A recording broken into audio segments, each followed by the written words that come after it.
Assalamualaikum warahmatullahi wabarakatuh. Waalaikumsalam warahmatullahi wabarakatuh. Selamat pagi semuanya. Pagi. Apa kabarnya semua? Alhamdulillah baik. Silakan duduk.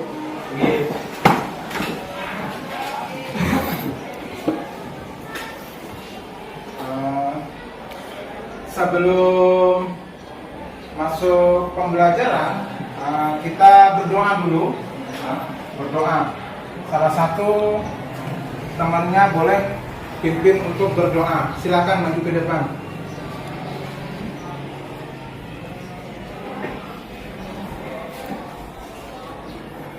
Sebelum memulai kegiatan belajar mengajar, marilah kita berdoa. Berdoa dimulai. Bismillahirrahmanirrahim. Raditu billahi rabban wa bil islami dinan wa bil muhammadin nabiyya wa rasulah. Rabbi zidni ilma warzuqni fahma. Amin ya rabbal alamin. Terima kasih ya. Ketua sudah memimpin untuk berdoa bersama. Hari ini ya, materi kita ya, sebelum masuk ke materi, Bapak akan menyampaikan mau tanya materi sebelumnya ya. Materi sebelumnya kita itu berkenaan dengan Mempertahankan kejujuran sebagai cermin kepribadian. ya, mempertahankan kejujuran sebagai cermin kepribadian. Itu materi sebelumnya. Jadi masih ingat. Karena sudah lewat, kita masuk ke materi berikutnya ya. Materi hari ini kita berkenaan dengan Al-Quran dan hadis sebagai pedoman hidupku. Ya.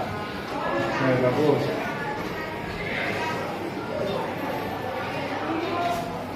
Oke. Materi kita yang pertama, pembahasannya itu Al-Quran dan hadis sebagai pedoman hidupku. Jadi tujuannya bagaimana kita memahami tentang Al-Quran dan hadis sebagai pedoman hidupku. Nah, pertama di sini pembahasannya adalah Al-Quran, yang kedua hadis, yang ketiga ijtihad, yang keempat pembagian hukum Islam dan menerapkan perilaku mulia. Ya. Kita masuk ke pembahasan yang pertama. Ya. Di sini tentang pertama Al-Quran. Ya. Al-Quran, ya. Al-Quran menurut bahasa, ya. Menurut bahasa, Al-Quran berasal dari kata qara'a yaqra'u qira'atan Qur'anan, yang berarti sesuatu yang dibaca atau bacaan. Ya, betul.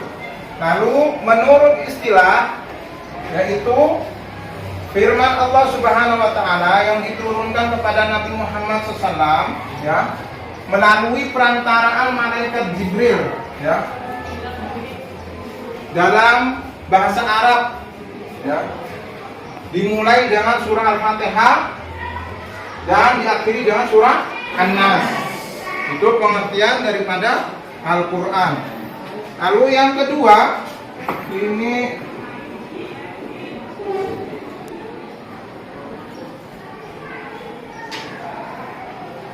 yang kedua itu tentang hadis.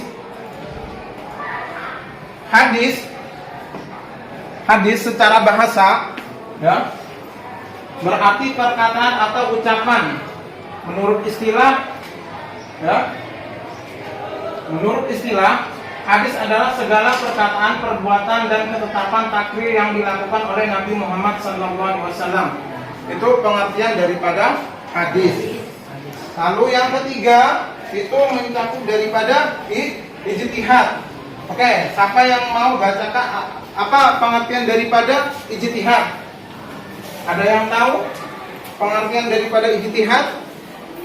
Yang bisa menjawab silakan angkat tangan. Bacakan pengertiannya kalau ada yang tahu. Angkat tangan silakan. Ijtihad? Ada?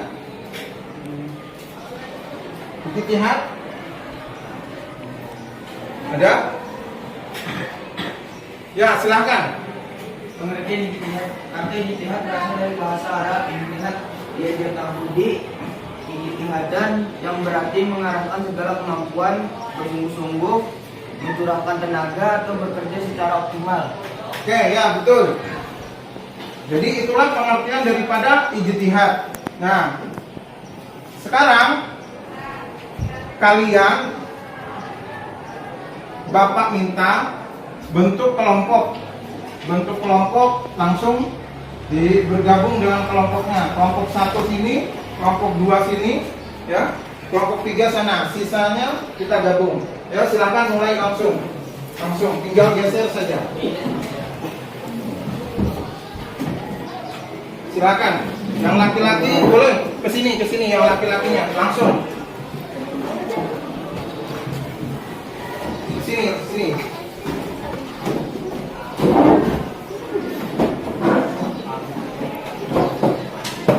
Silakan.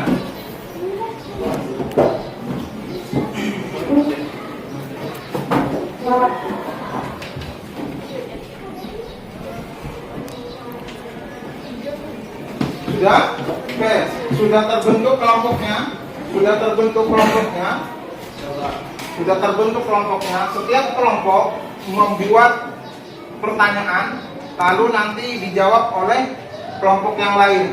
Ini kelompok 1, kelompok 2, dan kelompok 3. Ya, silahkan mulai diskusikan. Oke.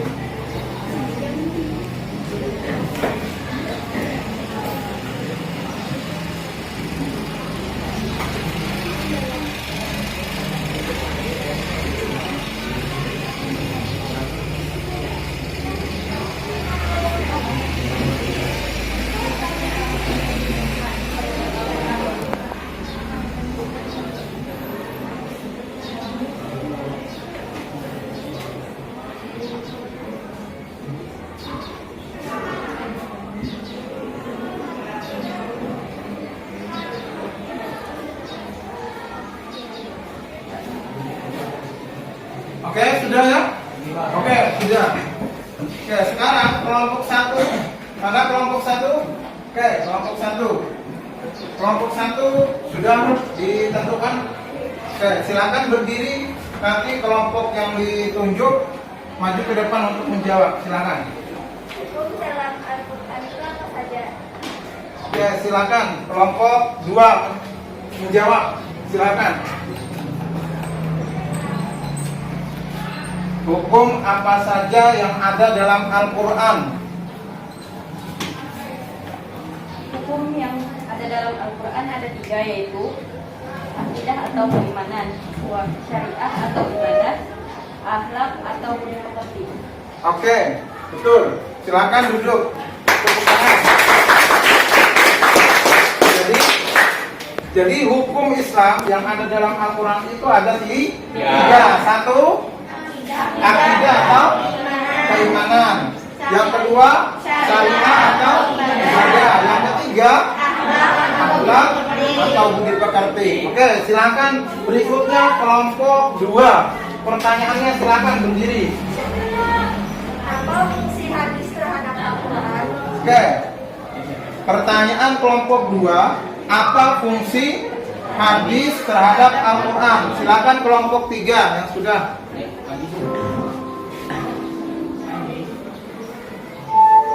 Satu, menjelaskan ayat-ayat Al-Quran yang masih bersifat umum. 2, memperkuat pernyataan yang ada dalam Al-Quran. 3, menerangkan maksud dan tujuan ayat. 4, menetapkan hukum baru yang tidak terdapat dalam Al-Quran. Oke, silakan duduk. Betul. Itu fungsi daripada hadis. Ada berapa macam fungsi hadis tadi? 4. Oke. Kita ulang lagi. Fungsi hadis ada 4. 1, Menjelaskan ayat-ayat Al-Quran yang masih bersifat umum. Yang kedua, Memperkuat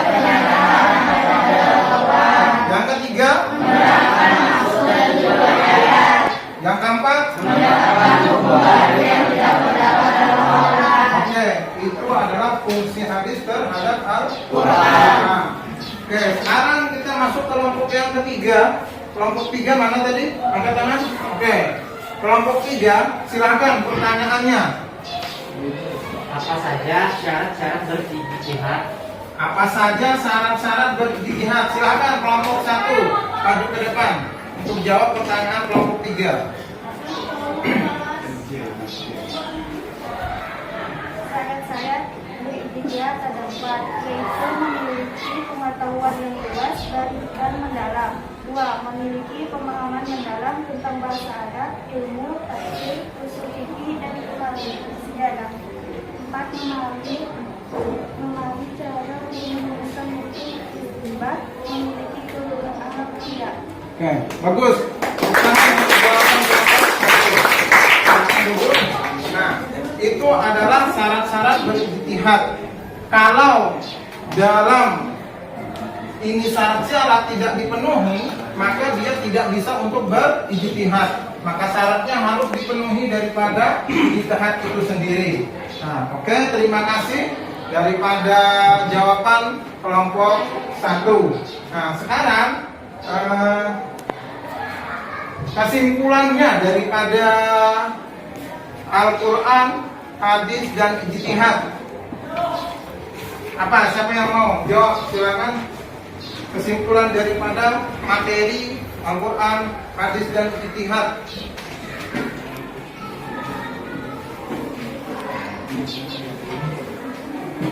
Kalau enggak, Bapak yang jawab. Oke. Jadi kesimpulan daripada Al-Quran, hadis, dan ijtihad ini adalah sebagai sumber hukum Islam yang pertama dan utama. Al-Quran, hadis, dan ijtihad itu adalah sebagai sumber hukum Islam. Ya, itu adalah kesimpulannya. Ya. Oke, jelas ya sudah? Jelas. Oke. Nah, sekarang tugasnya nanti kalian per kelompok, ya, timbulkan masalah, ya, cari solusinya. Mulai dari mencari pengertian, ya, Al-Quran, hadis, dan ijtihad, ya. Cari dari sumber-sumber yang mendukung apa saja pengertian daripada Al-Quran, hadis, dan ijtihad itu sendiri, ya. Jelas ya? Minggu depan kita kumpul tugasnya, ya. Oke, terima kasih, ya. Nah, ada yang mau bertanya tentang Al-Quran, hadis, dan ijtihad? Ada? Gak ada, jelas ya? Oke, terima kasih ya. Nah, sebelum Bapak akhiri, kita tutup dengan doa, ya. Baca doa dulu. Oke, kita sama-sama baca doa. Bismillahirrahmanirrahim. Wal asri innal insana lafil khusr illal ladzina amanu wa amilus solihati wa tawassaw bil haqqi wa tawassaw bis sabr. Rabbana atina fid dunya hasanah wa fil akhirati hasanah wa qina adzabannar. Alhamdulillahi rabbil alamin. Terima kasih, mudah-mudahan materi yang Bapak sampaikan ada manfaatnya untuk kita semua. Dan Bapak akhiri pertemuan kita. Assalamualaikum warahmatullahi wabarakatuh. Waalaikumsalam warahmatullahi wabarakatuh.